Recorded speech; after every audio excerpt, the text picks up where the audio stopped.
সালাম ওয়া সালাম ফরমান, আমার পরিবার আমার সন্তানদেরকে দিনদার বানানো এটা আমার কর্তব্য। আর আমি যদি আমার এই কর্তব্য পরিপূর্ণ না আদায় করি, তাহলে আমি আল্লাহর নিকট কাল কিয়ামতের ময়দানে জবাবদিহি করতে হবে। আলাইহিস সালাম ফরমান, কুল্লুকুম রাইন ওয়া কুল্লুকুম মাসউলুন আন রাইয়াতিহি। আমরা প্রত্যেকেই দায়িত্বশীল, প্রত্যেকেই কর্তৃত্বের অধিকারী, অর্থাৎ আমরা প্রত্যেকেই জিম্মাদার। আমাদের সন্তানাদিদেরকে, আমাদের পরিবার পরিজনকে কিভাবে পরিচালনা করতে হবে এটা আমাদের দায়িত্ব। এই দায়িত্ব যদি আমরা আদায় না করি, কাল কিয়ামতের ময়দানে আমাদেরকে জবাবদিহি করতে হবে।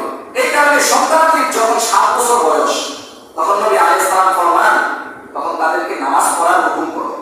যখন 7 বছর বয়স তখন নামাজ পড়ার হুকুম করার কথা বলেছেন। আর যখন 10 বছর বয়স তখন তাদেরকে শাসন করো। নবী আলাইহিস সালাম ফরমান, মুরু আওলাদাকুম বিস-সালাতি ওয়া হুম আবনাউ 7 সিনিন ওয়াদরিবুহুম আলাইহা ওয়া হুম আবনাউ 20। যখন তোমাদের সন্তানের 7 বছর বয়স হয়, তখন তোমরা তোমাদের সন্তানাদিদেরকে নামাজ পড়ার হুকুম করো।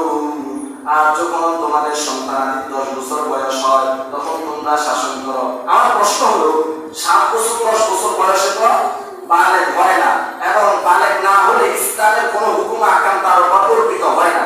কেন হুকুম দিয়েছেন ভাই? কেউ কথা বললেন না। বয়ানের মাঝখানে কেউ কথা বললে, কেউ এমনি ডিস্টার্ব করলে কথা আসে না, কথা না বলি। কেন হুকুম দিয়েছেন?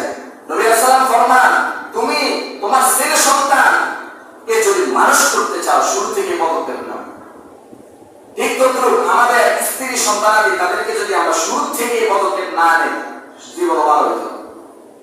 নবী আলাইহিস সালাম ফরমান, ইন্নাহুন্না খুলিকনা মিন দিলাইন ফা ইন যাহাবতা তুতিমুহু কাসারবা ওয়া ইন তারাকতাহু লাম ইয়াজাল আ'ওয়াজ। বান্দা, তুমি বিবাহ করেছো, নবম বিবাহ করেছো, তুমি এখন স্ত্রীকে কিছু বলো না দিন ধর্মের ব্যাপারে, তাহলে সে তোমার এমনি যদি ছাড়িয়ে দাও মাথার উপর হইবে। কারণ তাদেরকে বানাইছে বা পাথরের পাকা হাত দ্বারা, তোমার কথা মতো না। আর তুমি যদি তাদেরকে দিনের প্রতি আস্তে আস্তে বুঝাইতে থাকো, তাহলে সে লাগিয়ে পড়বে। আর যদি না বুঝাও, তাহলে থাকতো না।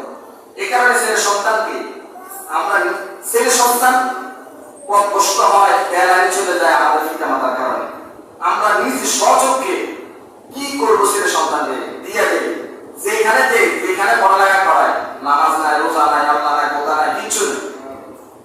আমাদের পিতা মাতা নামাজে, অনেকে আলহামদুলিল্লাহ অনেকে নামাজি মুত্তাকি পরহেজগার, কিন্তু নিজের ছেলে সন্তান, নিজের পরিবার, স্ত্রী সন্তান কেউ নামাজ পড়ে না। আমি পড়িও না ভাই, আমার তো জিম্মাদারি পাওয়া, মানার মালিক মুনারা। নূহ আলাইহিস সালাম দাওয়াত দেয়, নিজের স্ত্রী মানছে, নিজের ছেলে সন্তান ছেলে মানছে, মানে নাই। দাওয়াত বন্ধ করা যাবে না ভাই। আমি নিজে নামাজ পড়বো, আমার প্রতিবেশী, আমার আহলিয়া, আমার ছেলে সন্তান, তাদেরকে নামাজ পড়া হুকুম করবো। আর যদি তাদেরকে আমরা হুকুম না করে, তাদেরকে নির্দেশ না দেই, এই কারণে আমাদেরকে জবাবদিহি করতে হবে। এটাই বলেছেন, কুল্লুকুম রাইন ওয়া কুল্লুকুম মাসউলুন আন রাইয়াতিহি। আমরা প্রত্যেকেই দায়িত্বশীল, আমাদের দায়িত্ব আছে ভাই। আমি আলেম, আমি হাফেজে কোরআন, আমার দায়িত্ব আছে আপনাদেরকে বোঝানো, আপনাদেরকে ওয়াজ করা, এটা আমার দায়িত্ব। আমি কোরআন হাদিস শিখছি, আপনাদেরকে বলা, এটা আমার দায়িত্ব। নবী আলাইহিস সালাম ফরমান, বাল্লিগু আন্নী ওয়ালাউ আয়া। তুমি যদি একটা আয়াত শিখো, অন্যকে পৌঁছায় দাও, আমার দায়িত্ব না? আপনারও ঠিক তদ্রুপ দায়িত্ব। আপনি যতটুকু জানেন, যতটুকু শিখছেন, আপনার ছেলে সন্তানকে বলা, আপনার আত্মীয় স্বজনকে বলা, আপনার স্ত্রীদেরকে বলা, না হয় তারা বেআইন হয়ে যাবে। এই কারণে আমরা বলার চেষ্টা করবো তো ইনশাআল্লাহ। তাদেরকে নামাজ পড়ানোর, তাদেরকে নামাজের হুকুম, পর্দার হুকুম, আল্লাহর হুকুম, নবীর তরিকা মোতাবেক চলা, তাদেরকে তাকিদ করবো তো ইনশাআল্লাহ। ইনশাআল্লাহ বলেন, আমরা নিজেরাও নামাজ পড়বো এবং আমাদের আত্মীয় পরিবার পরিজন ভাই বোন সকলকে নামাজ পড়ার তাকিদ করবো ইনশাআল্লাহ। সবসময় আমরা একটা কথা খেয়াল রাখবো, আল্লাহ, আমি যে আয়াতটা তেলাওয়াত করেছি, আল্লাহ তাআলা বলেন, আওয়ালাম তুআম্মিরুকুম মা ইয়াতাযাক্কারু ফীহি মান তাযাক্কার। আল্লাহ তাআলা যে আমাদেরকে একটা জীবন দিয়েছেন, এই জীবনটা আমরা কিভাবে পরিচালনা করতেছি ভাই?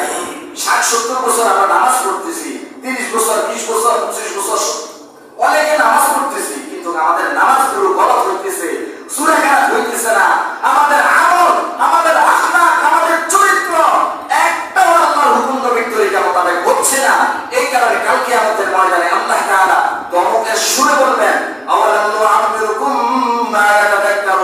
লিমান তাযাক্কার